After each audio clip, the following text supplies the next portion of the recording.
Satnam ji, Sat Sri Akal, Namaste, greetings, hello, welcome back to this channel, and we're gonna be starting a new course today. We did an introduction the last week. If you haven't watched it, I recommend you go and watch that one. We are starting a new course on the Mul Mantra, and we're gonna go sound by sound, word by word on this Mul Mantra, exploring what is it telling us? What is this mantra telling us? There is some basic principles underlying the whole foundation of the universe, and they are conveyed through this Mul Mantra. Principles as basic as gravity or as the law of karma. We will see how they are affecting us, and if we can live in accordance to them, when we are in harmony with these principles, there is a number of virtues that develop in us as humans, and when we do not, the opposite of the virtues, we could call it virus or vices, would come out, and then they manifest in us. So we're going to go slowly in a very meditative and philosophical approach to these sounds, and without further ado, let's go into it. The first sound, the whole Mul Mantra, Ekonkar Satnam Kartapurak Nirbho Nirvera Kal Murat Ajuni Sai Bhangur Prasadja Pat Sajugat Sach Heavy Sach Nanaka Hosibe Sach. And the first sound is Ek. So I invite you to close your eyes and meditate with me. It's probably going to be a long video. I thank you for coming here and watching it with me, and I invite you to participate as much as you can. And we're going to start with kind of tuning into the sound. So close your eyes and let's meditate a little bit on the sound, the vibration of Ik. Ik. Ik. Ik. Ik. Ik. Ik. Ik. Ik. Ik. Ik. The K sound is cutting, yeah? There is a ik. It's kind of surprising, almost sudden, very like, wow, suddenly it's here. It's like ik. And imagine, you have to imagine like there is nothing. There is not even, the universe hasn't started. Everything is absolutely empty. There is nothing. There's not even emptiness. And suddenly, Hik. Out of it will come everything else. Hik Onkar. Yeah? But this is just the very beginning. It's just the Hik. Hik. Hik. Hik. Hik. Hik. It's not a sound that wants to carry on. It's that sound that it's cutting, and it's just like stops. Yeah, the sound stops. Hik. Hik.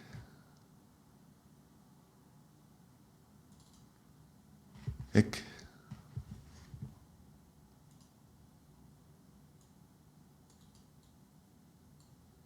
Hik. Hik. Hik. So there is a contraction to it. There is a cutting of the silence that was before, and then something starts. The very word ek is a word. It's a number actually. It means one. So it's like this is the number one. Number one, we use it to mean that something has started in every language in the world, in every culture, no matter if you call it one or uno or ichi or I or whatever you call it. This is the number we start counting things with. So zero is not the beginning, one is the beginning. There is a connection between 1 and 0, and we can see that in number 10. We're gonna see a lot of numerology throughout this course, because I believe there is a very strong connection between numbers and sounds, and the Mul Mantra particularly.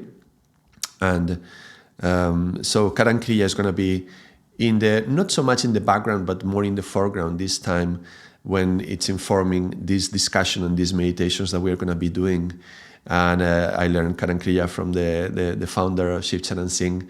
So all the merit goes to him on what I'm going to be conveying in relationship to numbers and principles and virtues. This is something that I learned from him. So if anybody is interested to know more, then you can study Karan Kriya for that. And this course could be like an introduction to that Karan Kriya. So ik means one. So something has begun. And there is a connection to the 0, but that's kind of more into the 10. Yeah, 0, it's a number that has represented perfection. Yeah, like the 0 in Zen. Yeah, and you can see a circle is something perfect because it has no sides. Yeah, so everything is smooth. So the 0, it's associated often to the sun, is the symbol of the sun, and therefore number 10, 1 and 0, is associated to the sun. And those numbers which add up to 10 are going to be connected. So 1 plus 9 is 10, 2 plus 8 is going to be 10. But we're going to see that very, very, very slowly, step by step. The first step is number 1. So ik is number 1. And when the 1 appears, when the ik appears out of the silence, something has begun.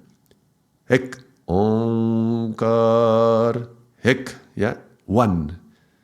Onkar to 3. Yeah, we will see to 3, but now ik is the 1.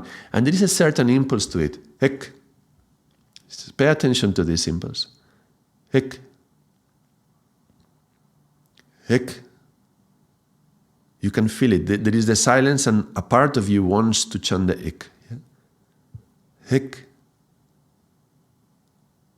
Ik. Ik. Ik. And there is a certain intelligence to that impulse. There is something intelligent in it that it wants to begin. It wants to start.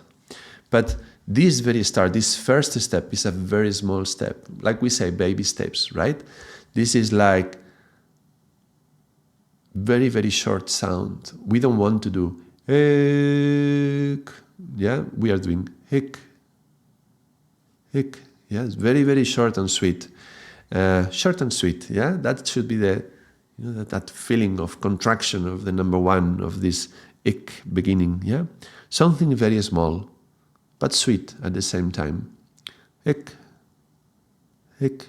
Let's try drawing it. We're going to explore a lot of things in these meditations, and one of them is drawing the sound. So let's see how it's the original sound being drawn. You will have seen Ekonkar, also from other videos that I have in this channel. The whole of Ekonkar is like this.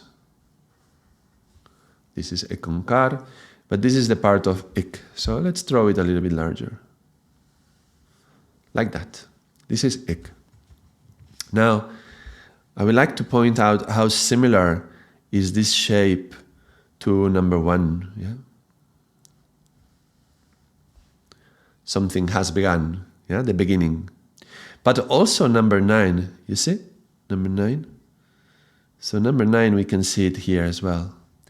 And I just mentioned how the 1 coming in the nothingness of the 0 are connected, like 1 and 0 is 10, and 10 is God, and 10 is the sun, and how those numbers which add up to 10 are going to be connected in some way. We can already see how Ik, which means 1, is already connected in some magical way to the shape of number 9. And when we get to the 9th particle of the Mul Mantra, we will likely come back to Ik and connect it in some way. But we are just very humbly beginning in the beginning of the Mul Mantra in this Ik. So let's explore this Ik a little bit more. Ik. Now there is one word that comes with Ik immediately that it just comes to my mind is echo. Echo. But echo is generally something that comes out of something else, is the sound that comes afterwards. And for an echo to happen, it has to rebound the sound somewhere else and then come back. So the echo of the ek is going to come back later. Ek is the beginning, and then that is going to have an impact, and then that's going to create something, Onkar, yeah, and then it's going to come back as an echo.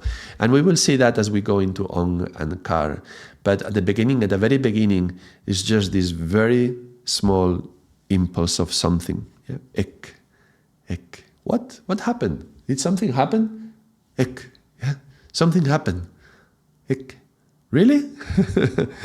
And we could say also that this ek is talking about an echo, but if it's an echo, does this mean that everything has already happened before? Has this universe already existed, expanded and contracted and disappeared, and now it's come back again?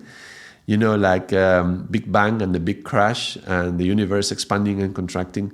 Maybe this is not the first time we've been doing this. Maybe it's already happened in an age ago, yeah? Before ages, before time, before even time existed. Because this is at the very beginning of everything when there was not even time. Time had not begun. So this is atemporal, infinite, yeah?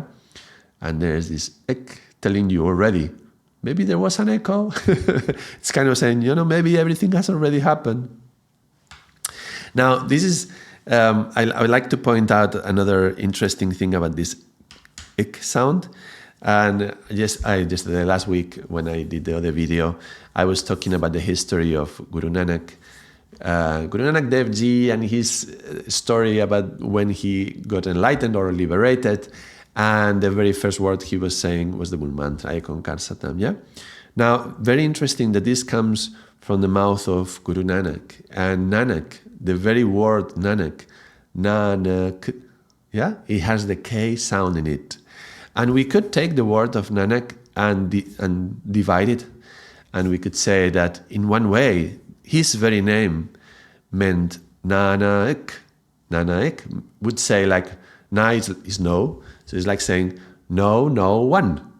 No, no, ek. So it says like, don't say no, never say no to the one absolute, yeah? And the one, literally, like the one, yeah, like God. So never say no to the one. That would be one way of saying it. And then there is another way we could separate the word of his name, Nanak, into Nanak, Na being no, and Nak means a nose. So no nose. Now, somebody who has no nose, this is a way of saying somebody who is really, really humble. And humble is somebody who you put your head to the ground.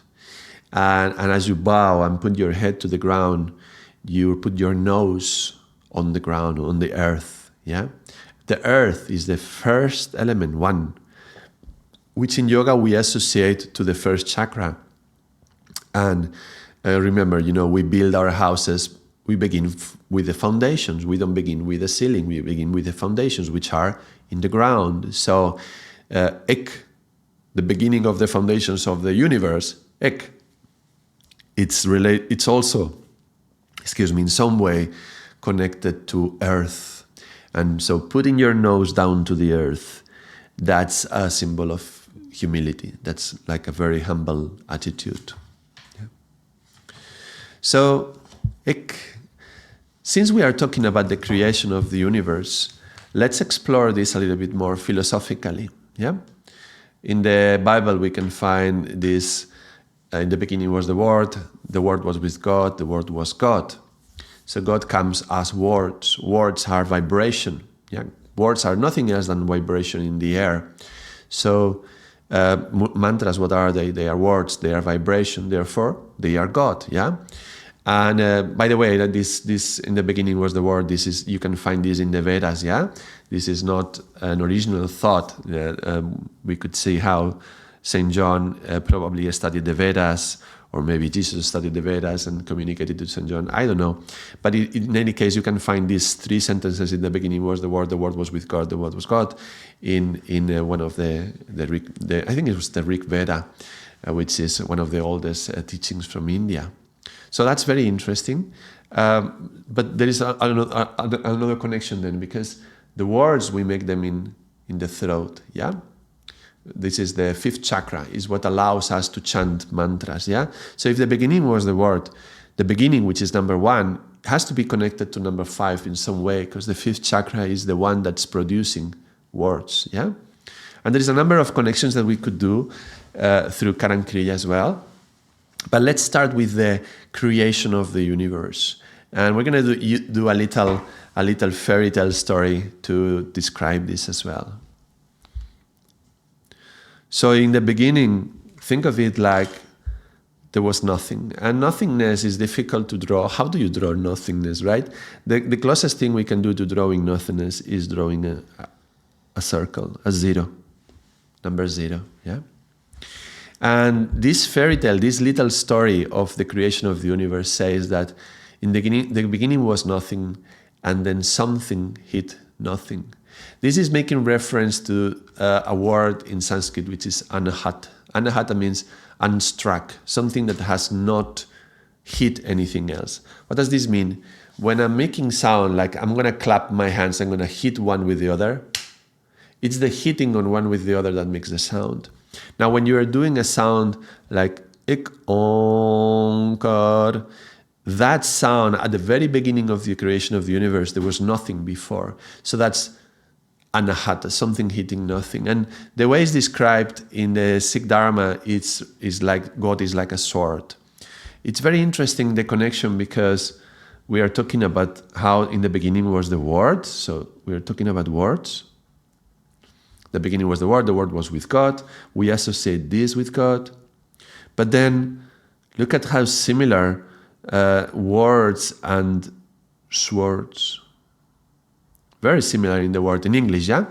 But it's very interesting because the 10th Guru Gobind Singh, he would, there is a story about him before incarnating and talking to God and asking God to be always by his side. It's a very nice story. Maybe someday we will go into it in another video. And the mantra Jaite Gang, the poem Jaite Gang. But he associates God with a sword. So imagine now that we have nothingness. And here comes a sword. And the sword is going to hit this nothingness, yeah? Let's make it green. I like color green. It's this. A little sword hits the nothingness.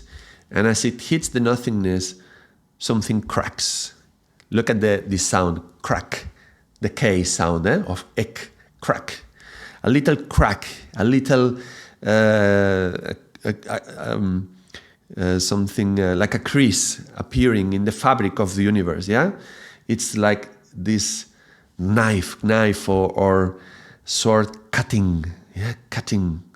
How is this going to be cut? You hit it and then something starts to crack. Yeah?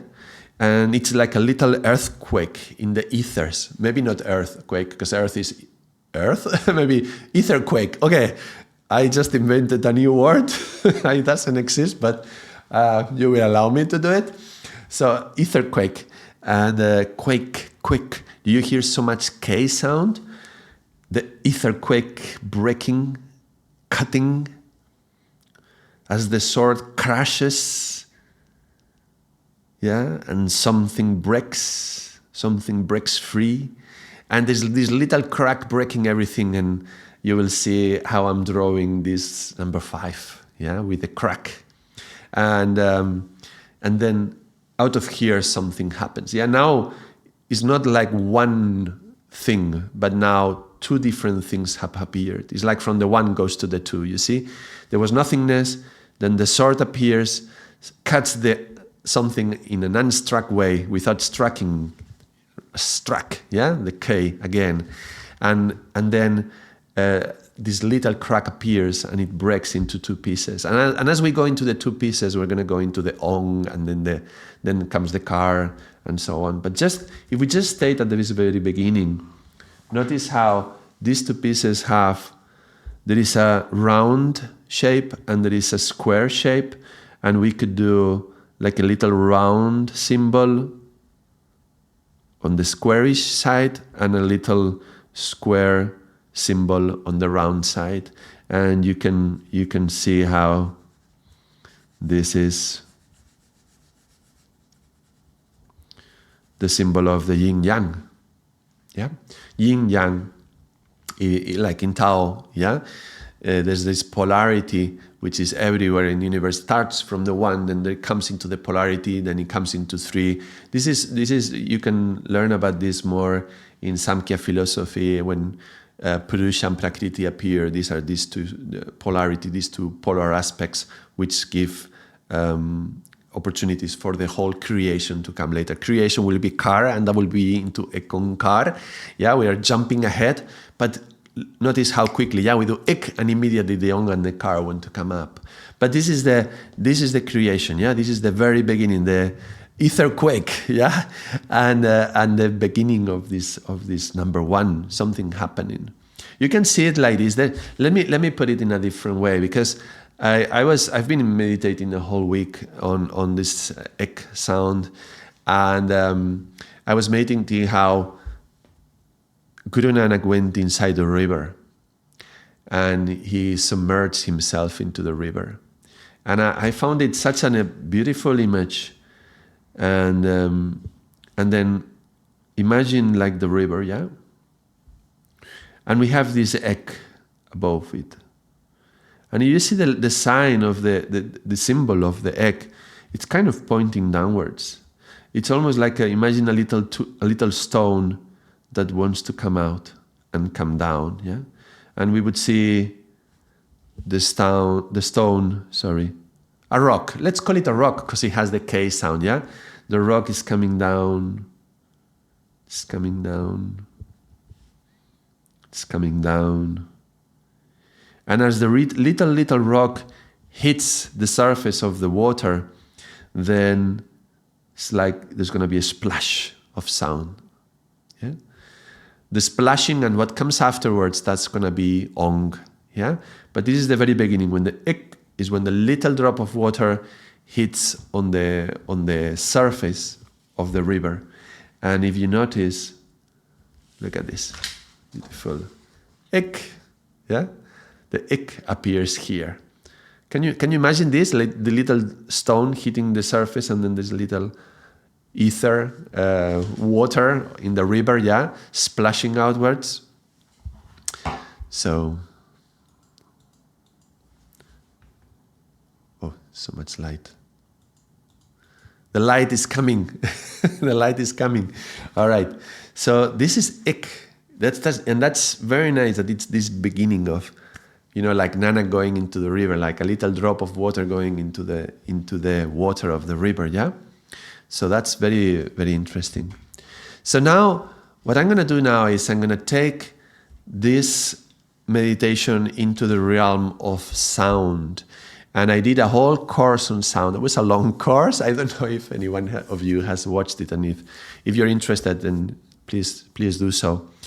It's a course that I was a lot meditating on the meaning of every sound.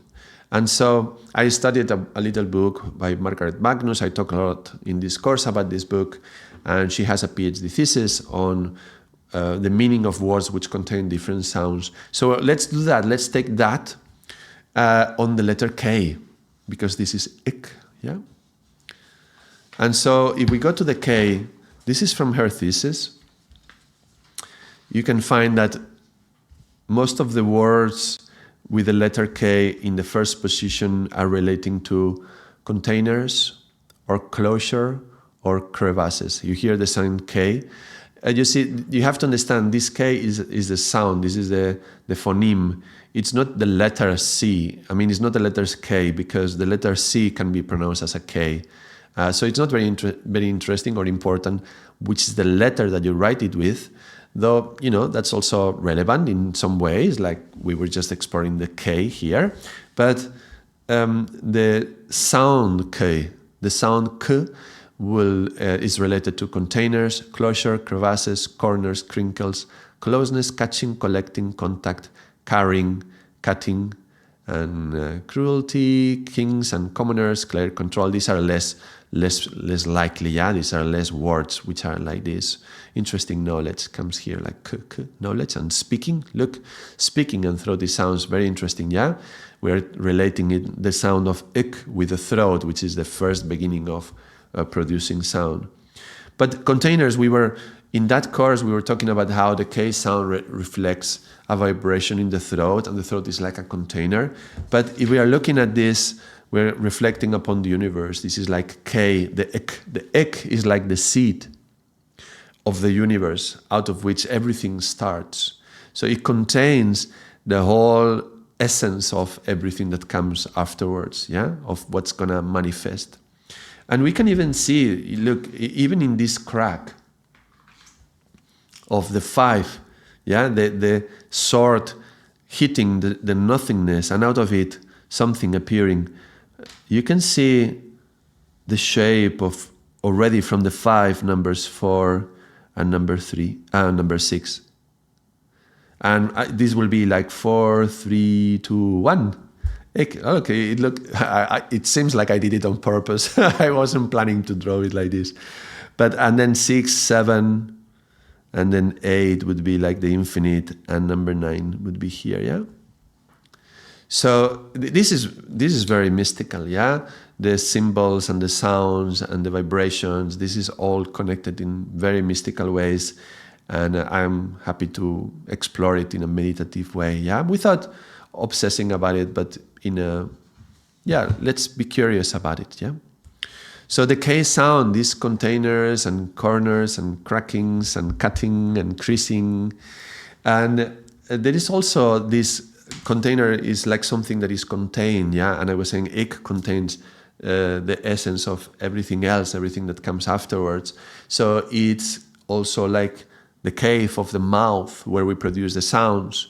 It's about the caves where the gurus, the old seers would meditate in, the Himalayas traditionally. Not Guru Devji, he wouldn't stay in a cave, he would travel all around and share with everyone what he knew, what he learned as he was chanting. But traditionally, yoga was practiced in caves in the Himalayas, so it's like this cave aspect, this closeness, closeness, yeah? And music coming out of the celestial music, yeah, the sound of the spheres comes this musical sound which is harmonious when you follow the same chord or key, yeah, of the music. Can you hear so many K sound which are informing this something appearing in the ethers, yeah, vibrating in the ethers? And also like the very crashing of the sword, the very contact of the sword with the nothingness, and cutting and carving or breaking, yeah? All this K sound starting this beginning of the universe. Ik, yeah?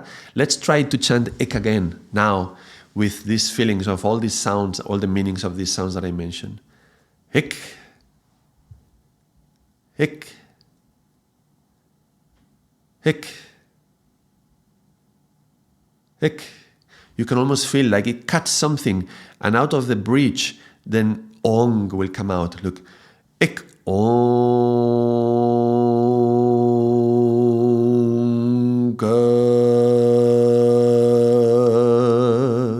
Again, ik ong.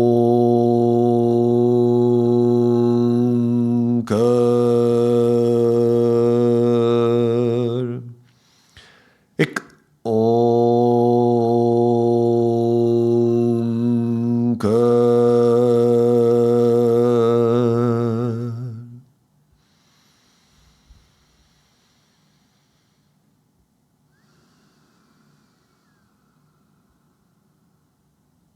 Nice.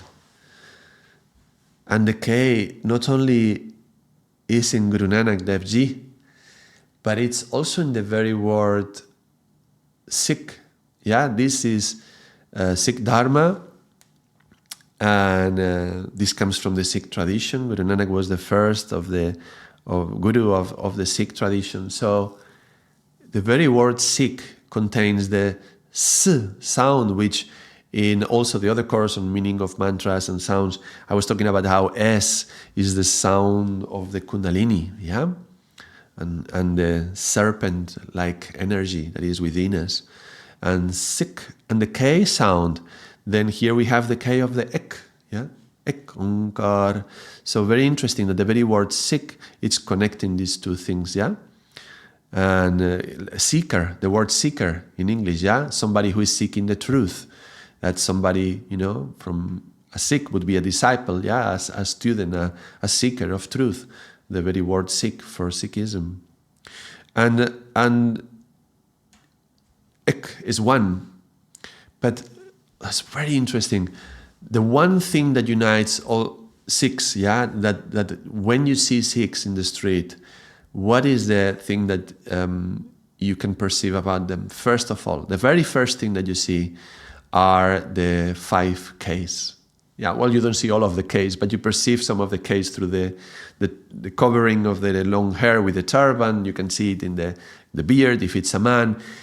You can see the kara, in the wrist. Yeah, sometimes you see the kirpan, the little knife on the side, and they have the kanda also, the little comb, but that's generally hidden, sometimes in the hair, and the kechera would be the underwear.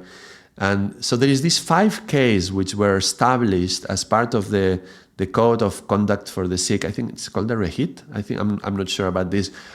Even though I wear some of the Ks, I don't wear all of them, and I haven't been. I mean, I haven't. How do you say that? I didn't take the vows, the Sikh vows, but I respect it very much and I honor it. That's why I'm doing this video as well. I hopefully this comes across that I have a great respect for these teachings, and I really definitely feel a benefit of wearing the kara, of wearing the turban when I'm teaching. I feel clearly how my thoughts are becoming one, focused.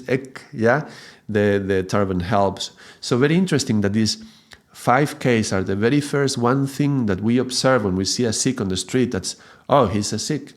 Probably, yeah, most likely. That you can recognize from these symbols. And it's 5 of them. And it's called the 5 Ks. And now I'm not 100% sure, but I think it came from Sri Guru Gobind Singh, which would be the 10th Guru. Yeah? So that's a connection between the 1 and the 10, and the 1 and the 5 symbols, the 5 with the word, the speaking, and the K. And you can see all these things are starting to add up, yeah?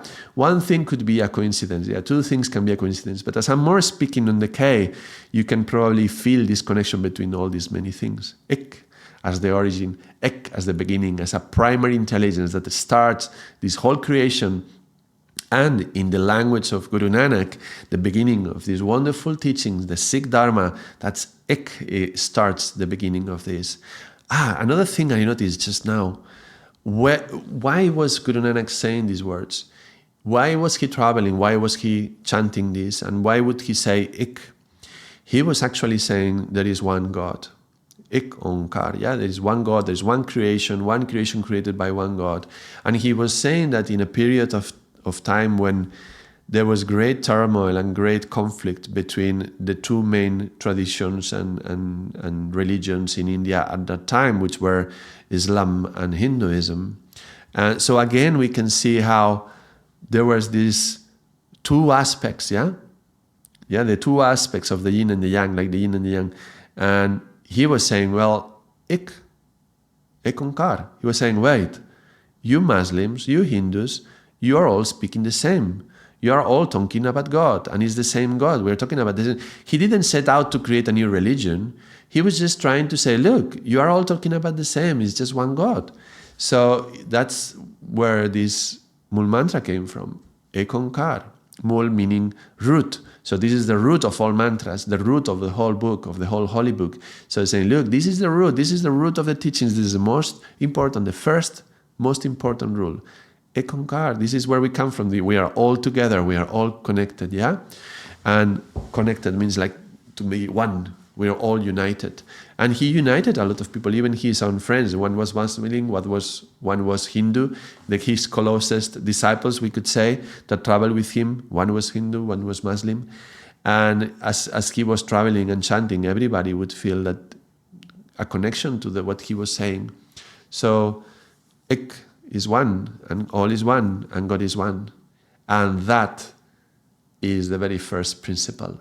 I mentioned that as we go through, visit these sounds of the Mul Mantra, we're gonna encounter a number of principles, 10 universal principles to live our lives by.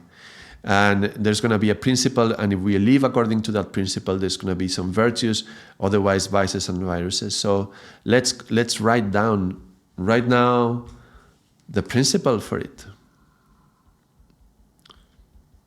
The principle, we just found it. Which color should I use? I will use a green. I like green. All is one. Isn't it?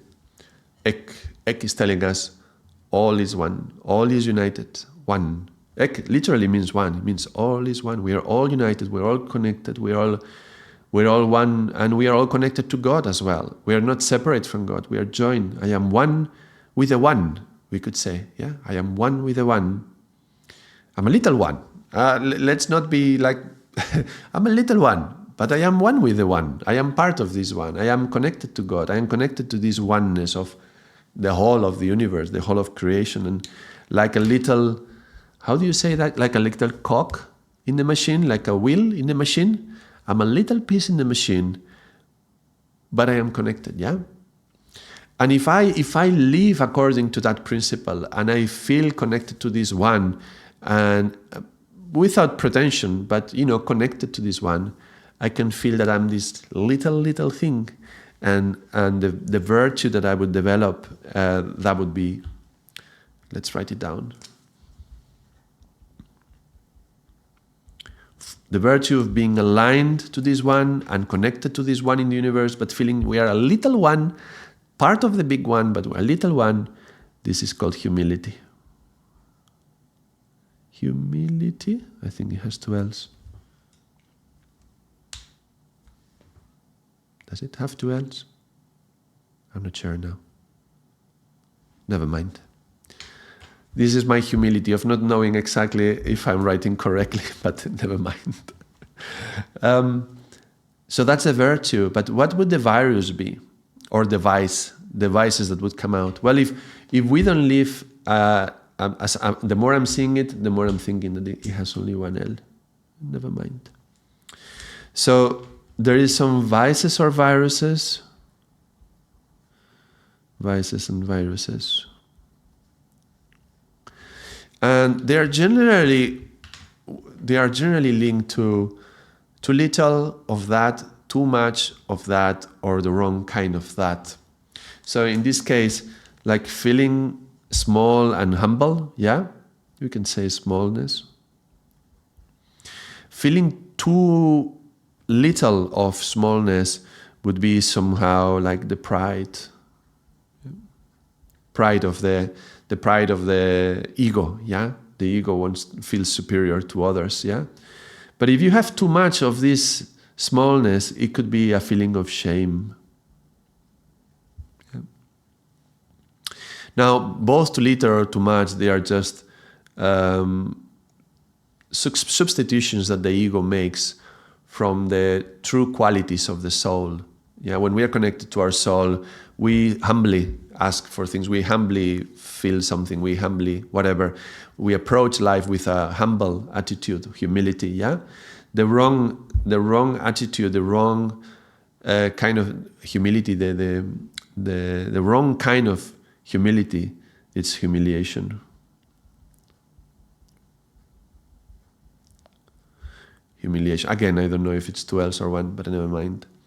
So you can be humble and feel small and little, and humbly respect others and approach things from a point that you don't know the whole truth and you don't know everything. And so how can I be very respectful to others' opinions and so on?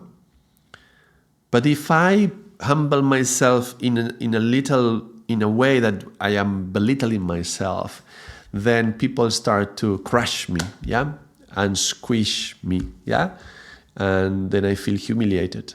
You went there with a humility, and you ended up feeling humiliated, and that's something about your attitude. It's not what they do to you; it's absolutely your attitude. I can imagine Gandhi being put into prison, and I say Gandhi because I associate humility and peacefulness with Gandhi a lot, and I can feel him being put into prison and not feeling humiliated, humbly being in the corner in his prison and just silently, that's fine.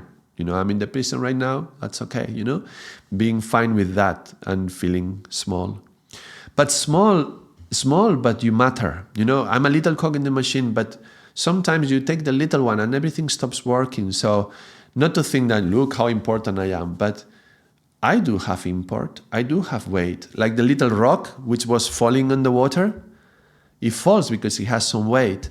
So I have some weight, I have some value, and so I'm going to go humble, but I'm not going to humiliate myself. I'm going to hold that value. I'm going to keep that value myself. So, summarizing, the principle is all is one, and the virtue, the main virtue, is humility, and the main virus or vice is humiliation. There is going to be others besides, yeah? But this is humility and humiliation. And again, I don't know if it's one L or two L's, but that's just me. So that was our journey through the ick.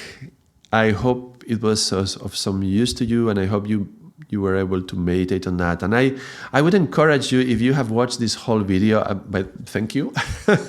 I know people keep telling me, do shorter videos, because, in the life of most people nowadays, we're all busy, and sometimes people don't have the patience to watch a 40-minute video, or 42 or 45, whatever long is this. So thank you for being here. But I would like to also mention one thing. For number 2, Ong, you can start to meditate and reflect on it, and write in the comments of this video if something comes up for you in relationship to Ong. I'm going to be meditating the whole week as well, and I'm not recording the Ong right now. I'm going to record it next week, so you have time to write in your comments on the Ong. And let's see what comes up, and let's do it a meditation. If this was a real face-to-face course, we would do it right now, like raise your hand. But this is YouTube, it's a little bit different. Thankful to the technology that we can do it like this, but we're going to treat it in a different way. So write in your comments, what is Ong for you?